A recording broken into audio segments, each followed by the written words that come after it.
Indian police যাকে ধরছো কেমনে বুঝছো ইন্ডিয়ান পুলিশ?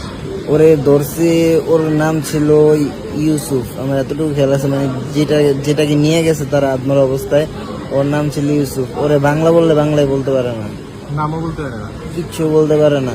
যখন গণদোলাই দিছে মানুষ, গণদোলাই দেওয়ার পর ও বলতেছে হ্যাঁ হাম বাঙালি নেই, হাম তো ইন্ডিয়ান আর্মি হ্যাঁ। তো যতটুকু জানার মতো কোবরা আর্মির মনে হয় ফোর্স, এরকম একটাই বলছে আর কি ইন্ডিয়ান। তখন লোক আরো এই বলার মানে যখন ওরে মারার 1 থেকে 1.5 মিনিটের ভিতরেই হঠাৎ হামলা।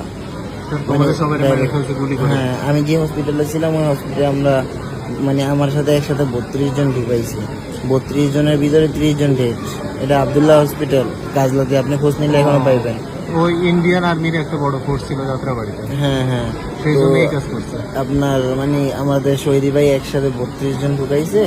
32 জনের ভিতরে আমি একমাত্র ছাড়া সবার বুকে গুলি খেয়ে কন্ডিশন খারাপ। 30 জন অলরেডি ডেড ছিল, একজনকে নিয়ে গেছে।